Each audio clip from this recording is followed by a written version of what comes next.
Hello, ladies and gents, and welcome to yet another fun week of English 101. And it's March already. Or, again, already. This last year has been a little weird, but I'm so glad we're all here together in this March and working toward figuring things out for our next project. So, good things coming our way. Today, I want to spend a little time talking about our library resources. We've got a great prezi from the amazing librarian, Molly Mooney, who is amazing for so many reasons, because she knows everything there is to know about research, but also she has a collection of dresses that are just covered in cats, and that makes me so happy. And sometimes her hair is a rainbow, which also makes me so happy. When I grow up, I want to be cool like her. Like, she's really, really cool. So we've got some great stuff to help us research, and I'll talk about that in our modules in just a minute. And then we're going to be starting work on the annotated bibliography part of Project 3. And the annotated bibliography sounds a little daunting, but really it's just kind of like a research journal. You're collecting the research you're finding for the project anyway, and you're just keeping it in one handy-dandy spot. So it's not too bad. And then we're going to be working on creating the basis for our Project 3 essay. We'll be taking a test called the Implicit Bias Association test, which will give us some groundwork to build from. Then we'll be writing our thesis. I've got the worksheet for you. And then working on our outline, because outlines are the bomb and they make writing an essay so much easier. So first, I'm going to talk about the Implicit Bias Association test, and then we'll go into the modules and talk about the library resources. So if we click on this Implicit Bias Association test, which is a mouthful to say on a Monday, my goodness, there is not enough coffee in the world, guys. So what I'm going to be having you do is to take this test. It's created by Harvard University, and they are looking to see what kind of biases people might have that maybe they're not aware of. And so this is called implicit bias. Explicit bias is bias that you know you have. For example, I have explicit bias when dealing with hot beverages. I actually prefer tea. I'm drinking tea instead of coffee. So I have an explicit bias in my hot beverages. I am aware that I like this thing better than something else for no real reason other than I think it tastes better. So that's an explicit bias. An implicit bias is a bias that you do not know exists, but it still has the power to color your actions or the way you see the world. Kind of like a part of our schema we've talked about with Aristotle, and how all of our life experiences kind of come together and they create this map of how we see the world. So when you take this implicit bias association test, you start on this website I linked you to. You go down and you click I wish to proceed. Basically this page is just I promise not to sue Harvard if I don't like what the test says. Which is a really sad thing that they had to even put this here. Like, who's going to sue somebody if they don't like what a test says? That's ridiculous. But they put it there, so we got to click it. And then you're going to pick a category of test to take. And these categories will test implicit or explicit bias to see if you have a preference about people who fall into these categories, either a preference for them or a preference against them.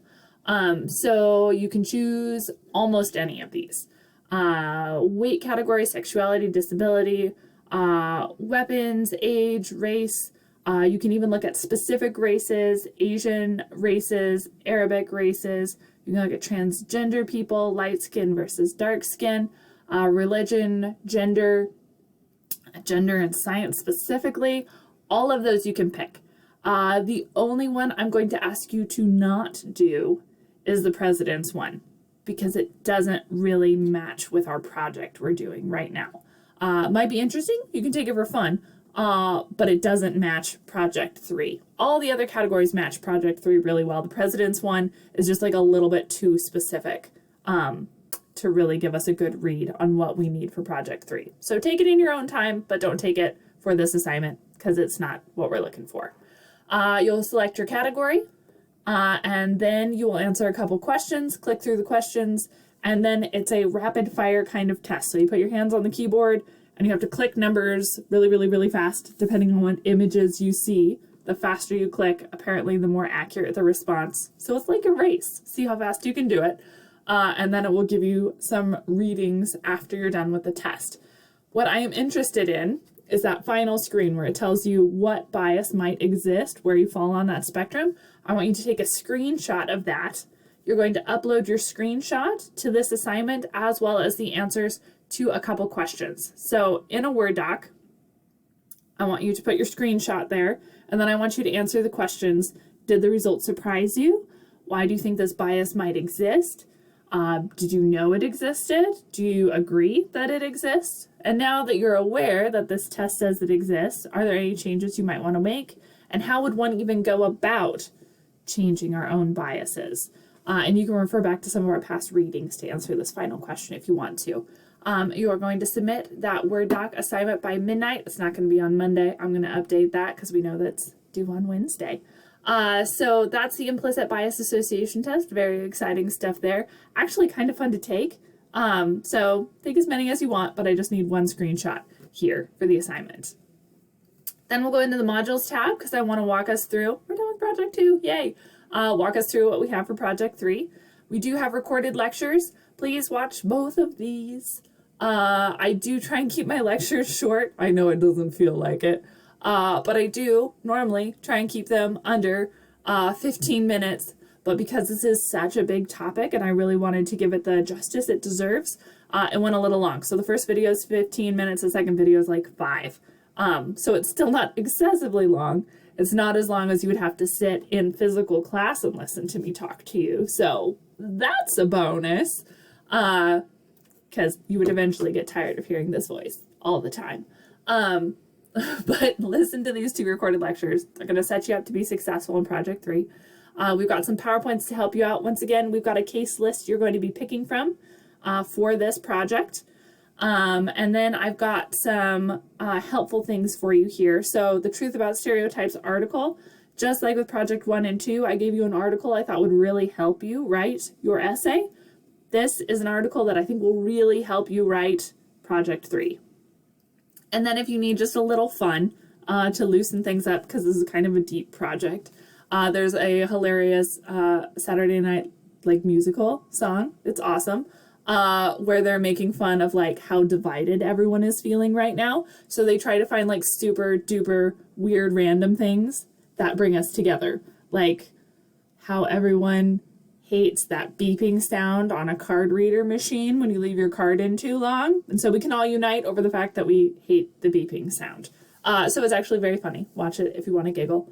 And then I've got everything you need for the essay. Once again, outline, prompt, thesis, everything you need. Videos for you, please watch them.